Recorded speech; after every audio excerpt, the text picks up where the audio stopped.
Are you ready for the rescue at Midnight Castle? Honestly? No! I don't think I can do this one alone! I thought that was gonna be the case. So for these next 2 reviews, you're gonna get some help. Luckily, I found someone to help you. Wait, you have? Oh, you shouldn't have. And here he is!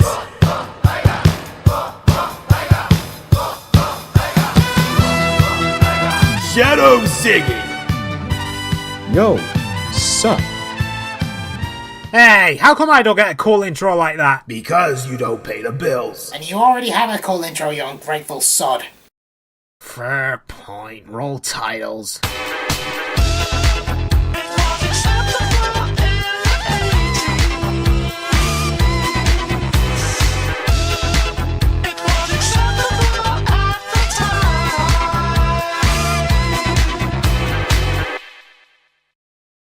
Greetings to all, I am Zion Kraze, And I'm Shadowzy. and welcome to the Old School Pony Review. We're your reviewers, and today's episode is Rescue at Midnight Castle. So finally, I'm tackling the original special, starting with Rescue at Midnight Castle, also known as Rescue from Midnight Castle, also known as My Little Pony Special, also known as Firefly's Adventures, also known as My Little Pony in Dreamland. Why so many titles? Multiple releases. When the original special was made in 1984 for TV, it just had the title, My Little Pony, and it had the same title when it was released on the first time on VHS, and it's also known as My Little Pony Special in some circles. The reason why it didn't have a proper title at the time was because it was presumed there were not going to be any more planned after this, and we all know what happened afterwards. Because later on, when the series added more specials, including Escape from Katrina, the title Rescue at Midnight Castle was added, and it's been a mainstay for the episode ever since. And for some weird reason, it's also known as Rescue from Midnight Castle, and it even has this on recent DVD releases from Shout Factory. Even though the episode clearly states itself as the Rescue at Midnight Castle. Did no one proofread this when they were making it? Of course not. The Firefly label was used when it was officially released for the second time on VHS in America, and it even had an exclusive Firefly pony with it as well. And the Dreamland title was used for the UK video release when it was released a second time, alongside Escape from Katrina. Wow, there is so much history and names just for this one episode alone. I think you have too much time on your hands. Shut up! When am I ever gonna have the chance to mention all of the titles? When you actually review the episode. Well, thank you, Captain Obvious! And I have my artist friend here, Shadow Ziggy, to help me with this review. And you promised something with Applejack here, and you know, well, how's that working out for you, Zion? Yes, I know! Okay, let's begin. The episode starts with the ponies that are out of their home, which is a castle, and they're hanging out with each other when suddenly some Stratodons come along and... Wait, hang on a second. Hey, get back here, you shit! Ziggy? Yeah, I can take over here. So that what the f? Screw it, dragons! The dragons alongside a... What the hell is that? That's Skorpan, a demon gargoyle. Really? I thought it was a... Trust me, you're not the only one who thought that either. It's not true. Okay, so the demon Skorpan captured a couple ponies, so the only option to Firefly is to go get help. Where does she go? The human world! But why? So she finds the first human she sees, Megan, and gets her to fly with her to Equestria. Ponyland! Ponyland, whatever, as she proves to be useless when the dragons come back. Nice job, Firefly. So why are the dragons back? Because apparently the villains need the 4 ponies? Why? Because... 4 horsemen of the apocalypse? My little pony, apocalypse pony, punish mankind for their sins. And why didn't you do that the first damn time? And you can fly! Why aren't you using your wings? Are they just for decorations? Quit being damn lazy and get off your ass! Sorry about that, there was something I needed to look up. You're lucky Ziggy was here, you time waster. Yeah, you ditcher! Anyway, Megan and the ponies go to the moon chick. That's his name, right? Yeah, and that rabbit is Habit. Like Megan, his design changes over time. Here he has overalls on and looks like a generic rabbit, and by the time the movie comes around, he has more an expressive look towards him and has more of a unique design. Plus, he's also naked. And is it that hard to mention Habit's name? His name doesn't even get mentioned until 2 years later, with the Magic Coins episode. Nerd! Anyway, they travel to the moon chick and get the weapon to stop Tirek. And that is a rainbow of light, which is what rainbows are. It's magic, don't question it. But I'm questioning it. Shut up and don't question it. Dude, we'll be here all day if we don't stop this. Yeah, we will. Now let's get back to talking about the special. Let's start on the plot itself. The story moves way too quickly. We start with the ponies outside, then the Stratodons ponying up a couple of them, then Firefly goes off to help him, and all this happens in a span of a couple of minutes. And it's worse here because they edit the footage to be shorter here. Wait, what? I'll explain that later. And the mood of this episode is way too drastic. I mean, everything here starts off good and fine. After a minute, bam, everything gets all serious with ponies getting kidnapped and shit. It just gives me a whiplash effect, you know what I mean? I know this is only a half hour, but it doesn't need to go 60 miles an hour. Also, this special has a few songs here. And one of them has it singing with Megan and Firefly. And the opening. Ow! Tossa! Besides that song, also the ending. And my favorite one here is also one that makes me laugh. Shooby-doo, shoop, shooby-doo. Come upon the sea pony. So stupid, yet I love it. And I want you to ask me something, Ziggy. What? Ask me what a Stratodon is. Don't. It's a Stratodon. I haven't a Scooby. What the f? Why the f you ask me then? Because besides My Little Pony, the only thing related to Stratodons is Magic the Gathering. That's it. No legends, no wars, nothing. And even when I asked about this on mythical creature websites, the only answer I got was the same one that I already knew, Magic the Gathering and My Little Pony. Which is a shame because I do like the name Stratodon. It sounds like something you would think when you hear a metal band. And I'm curious to know where the word Stratodon originated. And the only conclusion I can think of why it was used is because they wanted to distinguish the made-up dragons with the actual dragons. Bit of a bummer. And if anyone knows anything about the origin name or anything about Stratodons, please let me know. Now on to the characters. Maybe we should talk about the ones that matter. True. While this has many ponies here, nearly all of them don't reappear after this special. The only ones that do reappear are really different from the ones here and just have their name only.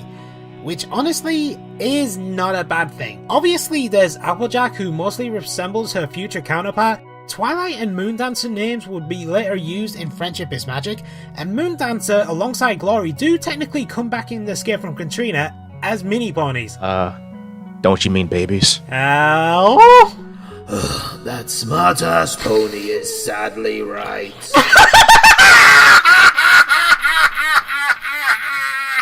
Ziggy, can you continue? Right, a couple of ponies that matter are Firefly and Applejack. It's kind of weird seeing Applejack without her hat on. Like her toy line? Like her toy line. Shut the f up. I wish that she did a little more here apart from fall in water and be the last pony turned into a dragon. And why does she have this reputation of being clumsy? Blame the UK comics, that's why. As a fan of Applejack in the later series, I'm glad that she still mostly resembles her G4 counterpart. And Firefly, who's probably the most well-known character from this episode. So popular, her toy wasn't even available in the UK despite being a character in the comics that was sold at the time. I seriously don't get marketing. Anyway, toys not being sold aside, Firefly here is probably the one pony who everyone remembers because she's the most active pony here, and getting Megan to help was... I'll get to that later. Also, a special mention goes to Bowtie for actually being watchful when the made-up dragons show up. Even with a silly name like Bowtie. Not the point. And then there's Megan, and like Habit the Rabbit, Megan has gone over 3 designs throughout the entire series, with one being similar to another, and here she has an orange shirt, brown vest, jeans, and Ted Mosby's red boots, and is clearly pulling off better than him. Of all the things to reference with How I Met Your Mother, that's the one you go with. And for some weird reason, every time I see Megan in that outfit, I keep on confusing her with Judy from SuperTed. Howdy doody, SuperTed. My name's Judy. Someone's been rustling my finest longhorn cattle. Well, that's the fashion what people in Texas wear on them ranchers. Thanks, and on to Megan as a character. Should we say this together? Yes. Megan was not needed in this episode. You two better have a good reason for saying this. We do. I just don't see the point of Megan being here. Why did Firefly go to her of all people? Her entire plan is to get some random girl here to help fight, and guess what? She can't fight dragons because she's 10 years old! Oh dear, Megan. What were they thinking here? Buy our toys, buy our toys, buy our toys! You do know she was released after this special, right? What was that? The reminding pain that this is also a toy commercial. Seriously, this was just a waste of what Megan has done in the series. She's been against trolls, crustaceans, rock dogs, penguins, plant people, and others after this was found useful and meaningful to them. Here, however, she's a pointless addition that doesn't add anything to help and got her ass caught in the first 10 seconds when the made-up dragons arrived. Seriously, Firefly, you could have gone to the Moochick all by yourself. Why do you need Megan to help you in particular? She's just some farm girl from Earth, and what makes a difference from any other kid from an equestrian centre? Bugger all, that's what.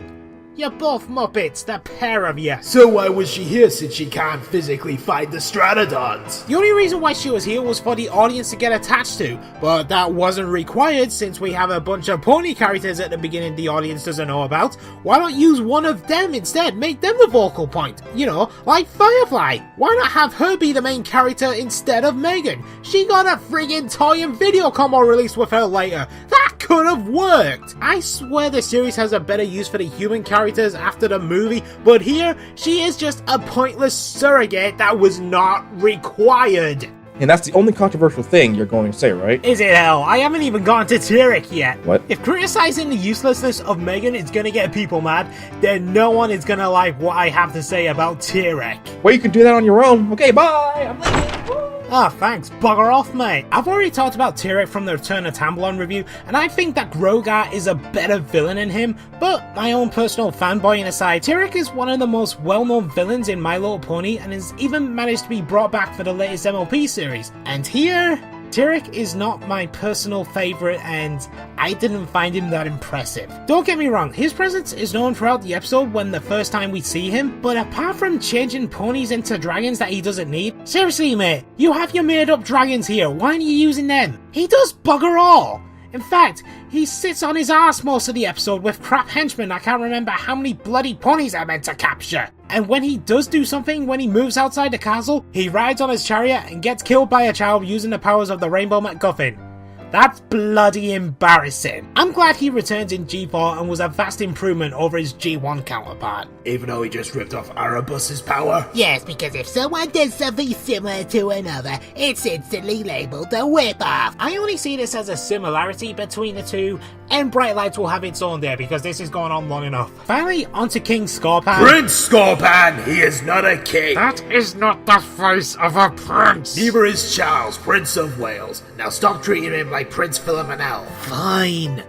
Prince Skorpan is honestly a surprise here, and is sadly underdeveloped. He was captured by Tirek somehow, and unlike the dragon ponies, he still has his free will with him. And after getting a threat from Tirek saying he'll take Spike's life if he doesn't even help him get another pony, he frees him and Ember, goes against Tirek, and this is where the underdevelopment comes in. Despite him going against Tirek, their association together isn't really fleshed out, and it is a bit of a shame. However, despite this, he is pretty cool, and he's my favourite character in this special. Now for the animation... Wait! What? Okay, I think I should talk about this. You know, that's a good idea. Go ahead. Okay, the animation is surprisingly not the worst I've seen. I mean, for 80 standards, it's pretty alright. I mean, I can spot numerous flaws, but for an 80 cartoon bit, I can give it a pass. Fun fact that I find funny, the voice of Applejack and Firefly have the same voice actress, Sandra Duncan, something that the latest series has in common with Rainbow Dash and Applejack, voiced by Ashley Ball. Although this is Applejack's only appearance in the original generation, with the UK comics aside, she wouldn't reappear again until Generation 3. Don't you mean Generation 4? No, really, Generation 3. Before Friendship is Magic, Applejack was brought back into the third MLP toy line after being retired, and Applejack did appear in the third generation of the MLP cartoons. Sadly, as a background character. F***ing hell. You're joking. Tell me you're joking. No. Really. Applejack in G3 was a background pony. God damn it, Hasbro. So, is this why fans call AJ a background pony? Highly doubtful. Barely anyone knows about this, but this does make Applejack the only character to appear in every single generation cartoon. And don't forget about Spike as well, twerp. I was just talking about... you know what? Forget about it. On another note, this special, alongside Escape from Katrina from the current DVD releases from Shout Factory, they aren't released in their entirety. These are the TV versions which have some material cut from them, including a song here that was cut called A Little Piece of the Rainbow, but that song was a time waster and pretty pants, so no big loss there. However, the originals haven't been re-released as of today, And if it's because they can't find them, how come I found the uncut ones on YouTube and Dailymotion?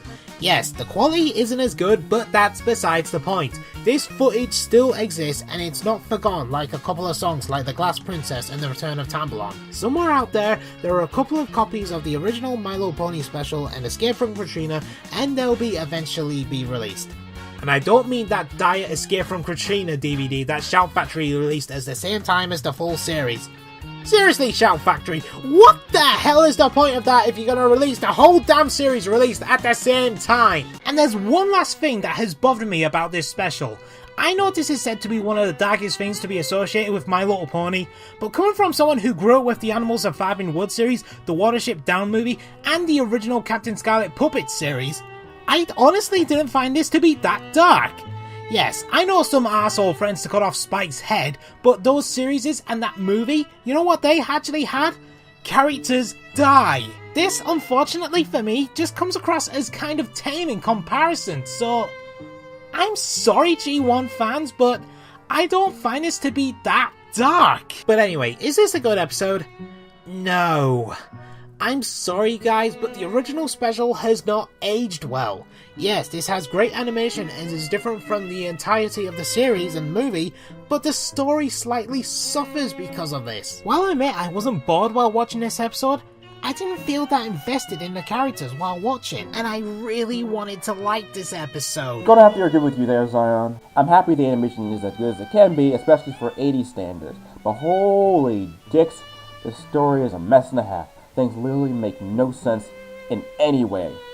I get that it's for children, and that's fine, but kids are not stupid. But you wanna know what the weirdest thing is? I would still recommend this special.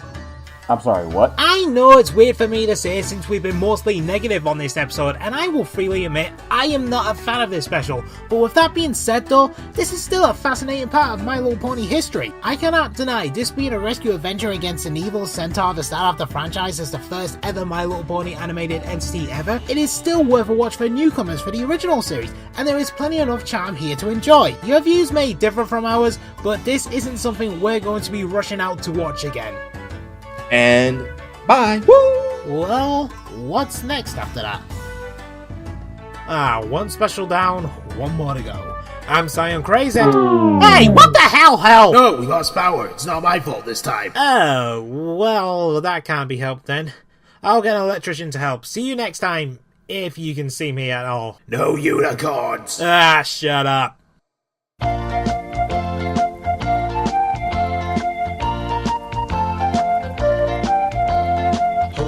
A pony with a pretty garden. Tootsie is a lollipop girl. Cherry Jubilee makes rainbow garlands, and Bowtie loves ribbons and curls. Applejack is such a silly pony. She's doing everything that she should not. And if there's lots and lots of strawberry ice cream, then lickety-split will eat up all you've got. 'Cause they are my little ponies. They're happy and gay, and they wave to their friends as they pass. What are you doing, you beast? Well, I just saved your grateful butt. You're a monster, do you hear me? And you're a bitch, screw you! You're welcome, by the way.